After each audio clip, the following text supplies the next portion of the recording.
Hello again and welcome to another edition of Suds and Country. Hi, I'm Herb Suds and welcome to the show. I'm very lucky to have audio and recording artist Dana Shirley from Confederate Railroad with me. Welcome to the show, my friend. Thank you, sir. Glad to be here. Glad to have you in Suds and Country. Confederate Railroad is known for high-energy, honky-tonk rockers, offbeat humor, and yet you have time for some sensitive ballads. Is this the formula you want to identify Confederate Railroad with to all the audience? That pretty much sums it up. You know, it's like we've had two careers. We've had big success with the fun stuff Right. like Trashy Women, Queen of Memphis. And then on the other hand, we've had just as much success with Jesus Mama and Cadillac kind of song. Where I don't like to get is right in the middle. You know, I'll go extreme left or extreme right, but I don't like playing it safe, you know. Okay. Yeah, that's where I'd get in trouble. Have you always done music that you like regardless of the consequences? Yeah. Yeah, I think that's one thing that's kept us going for so long. When I'm putting together an album, I don't listen to material and think, well, boy, you know, radio will really like that, Right. or boy, that might, you know, rub people the wrong way. You know, if I like it, Right. I record it. Okay. Yeah, and that's worked well for us over the years. Did you push the envelope, the boundaries back in '92 when with your self-titled album? And are you doing it today with your new Unleashed album on Audium Records? Oh, I don't know that we pushed any boundaries or anything. It just gets back to, you know, I do what I like, and a lot of times my view on things isn't real popular. Not real politically correct anyway. And we did a lot of that, I guess, on the first album. Self-titled album, The way back. self-titled album, yeah. And again on the Unleashed album. We just went in there and, you know, I like this, I'll record it. And Are you a songwriter? yeah, I've got two on the new album. Oh, good, okay. Actually, the best song I ever wrote, I think, is on the new album, a tune called Wasted Time. Okay. And then another song I wrote on the album, back when things first started going real good for us, I bought a real nice house in a nice neighborhood. And after we moved in, we found out that the neighbors had a meeting because they were concerned that I was moving in the neighborhood. And you read that, huh? And so I wrote a song that says, I might have been born just poor white trash, but I sold 1 million records and made a little cash. Now the doctors and the lawyers don't think it's funny that they're living next door to white trash with money. So I did that for my neighbors. Since then I sold the house, built another one. Yeah, before the record came out. Yeah. You got them told, didn't you? Yeah. On Unleashed, you the new album on Audium Records, Unleashed, you have sensitivity, you have hard driving honky tonk, you have some fun on that album, and you assault on decorum and political correctness. That was the phrase I took out of a bio.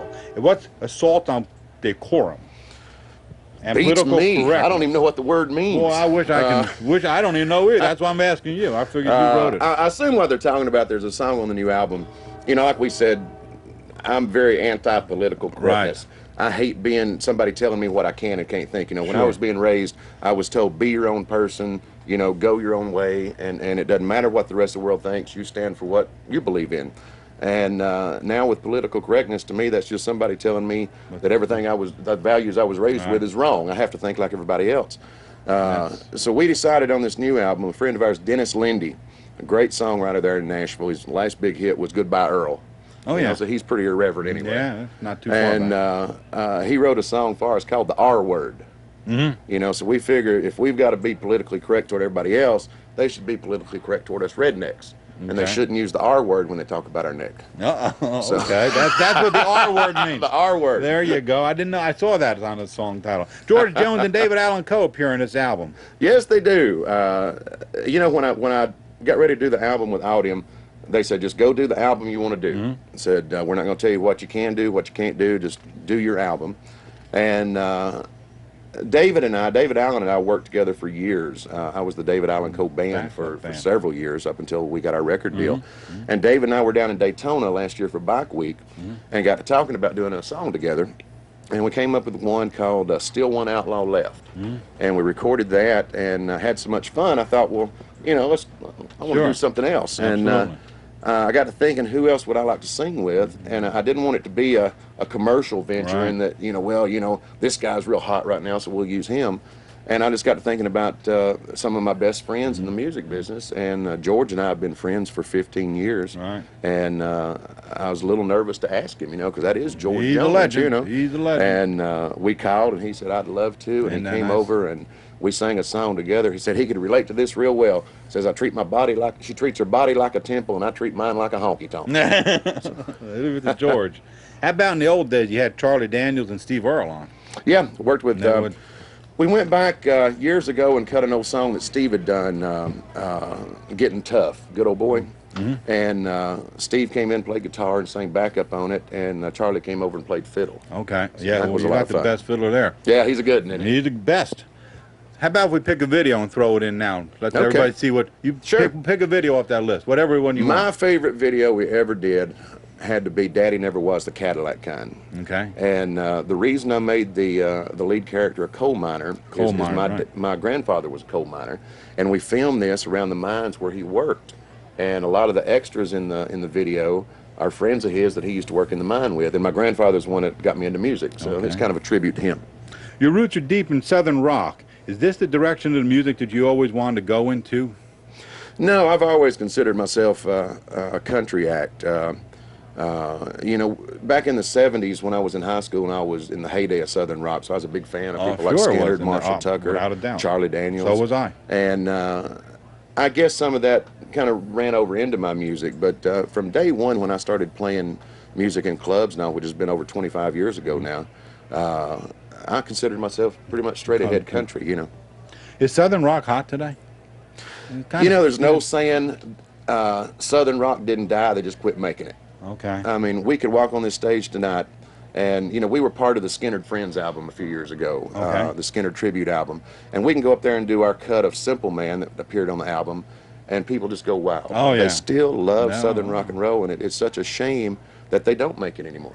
Well, that group is already, you know. What's the, what do you look for in a song when you go song shopping for an album? My biggest concern is lyric. You know, it has to be something I can relate to. Like we were talking earlier, I have to like it. You know, whether it's something I think is funny, if it's a statement that I want to make, or if it's something that's very serious to me. So I go for the lyric more than anything else. Are you the first country music artist to touch drama and light comedy on an album? Oh, I don't know. I wouldn't think so. I mean, you go back to Mo Bandy and Joe Stampley. Oh, they're great. You know, Mo and Joe, wear the dress. Yeah. Tell all I ain't here, you better get on home. Yeah, and they're great. Good Old Boys. Good Old Boys. Yeah, I love that. They're great. They're great. They did some great stuff like that. I guess a lot of it was because I spent so much time playing in bar rooms back before we started touring. I enjoy the comedy stuff, you know, not really comedy, but a little lighthearted, you know. And like I was saying, you know, we go either extreme left or extreme right, where we either get a little humor in it or it's just real dead serious. And I think the two together work well together. Did Atlantic Records ever question your choice of songs for your albums, such as the offbeat or the serious or the humorous or any of that? Trashy Women. Trashy Women. Atlantic didn't want Trashy Women on the first album. And I finally convinced them, you know, that there was a place for it. And then they did their market research, and it came back that was the worst song on the album, that it was an award for tasteless, and that women were offended by it. But at the show, at the live show, I could see that the very people that they were saying was offended by it the most were the one, you know, 50-year-old women are the ones that holler, trashy women, say trashy women. And so it was kind of a coup that we pulled off to ever get that one recorded and released. You won an award for that? We were nominated for a Grammy. Right. On that. I won a couple of awards on like the Dance Song of the Year, Dance Mix of the Year, things like that. But I sure would like to have that Grammy. Oh, that would have felt good, wouldn't it? It would. That would have felt good. Are your songs more popular in dance halls or at radio stations? We've been real fortunate at both. There was a survey done just a couple of years ago, and it was amazing how many times you still hear the old Confederate Railroad songs on the radio. And then again, we won awards for, I think the year that Trashy Women won Dance Song of the Year, Queen of Memphis came in second. Okay. So, you know, it's been good for us on both fronts. Your first album sold more than 3 million copies. What do you think was the thing that sold 3 million copies where your second album sold only 1 million? We started getting help. Uh-oh, there you go. Help from who? People started helping us. Well, you know, that first album, they didn't expect it to do near what it did. Right. And it was pretty much just to go do what you want to do. And, you know, nobody is going to know their crowd better than the artist. That's You know, I mean, true. I'm up there every night singing these songs to people. I see what works and what doesn't work. The people that keep coming back, I know the ones that they like and the ones they're not that crazy about. So on the first album, you know, we just went in there and did what we do. And then the second album, you know, it was such a surprise that they sold as many as they did. And then the second album, they said, well, you know, why don't we try this time? And a little you know, tinkering, huh? And, you know, still had a platinum album. And then by the Yes. third album, it's like, well, you know, you're a little too rough, you're a little too rowdy, you know, you do things that some people are offended by, this, that, and the other. And it went down to 500,000, you know. Yeah, So, right. the more help we got, the worse it got. Awards. Best New Group 1993. Grammy nomination. There it is. Yeah. Trashy Women. A lot of CMA nominations, huh? Several, yeah. And, you know, something else, European. Again, Music British awards. Comedy and 7 foreign country music awards. Yeah, done real good overseas. It's real funny. One of the songs that on the second album, on the Notorious album, was a tune called Elvis and Andy. You might remember. We got and that. there here. was a radio station down in Texas said that they didn't want to play it because it was too country for Texas, and it was nominated for Song of the Year in Germany. Oh, man. You know, so go figure. Now your videos do pretty good too. Best country video by CMA 1996 for Trashy Women. You got a British CMA award for Elvis and Andy. Yeah. So you do. Yeah. We've you had some think fun with videos. you do a great job on videos? Do you think videos identify Confederate Railroad, or does it help identify an artist? To sell I records. think that well, the perfect example is the Trashy Women video. You know, we were talking about research said that people were offended by it, but yet at the live show, I saw that they weren't. Right. And so when we decided to put that out as a single and do a video, I told our director, Martin Kahn, I said, we have to come up with something that is just so outrageous that people know this isn't a political statement, Right. this had nothing to do with morals or anything else. It's just a joke, you know, just lighten up and take it for what it is. And that's, of course, when he came back with the idea of us dressing in drag. Yeah, you did. know. I saw that. I saw that. Which was a one-time deal. Yeah, all right. Yeah, let me expand on that. Entertainment Tonight called one time right after that, and they said, you know, we want you to come to New York and do this interview. Right. And I'm used to watch that for years Sure. when I was wanting to be in the business now. And I was all excited, and finally they said, and we want you to put your dresses on. And No. I said, That if a man didn't does fly. it one time, it's a joke. I said, if he does it twice, then you got to wonder. When did Confederate Railroad go international? You know, I'm not real sure as far as the records now.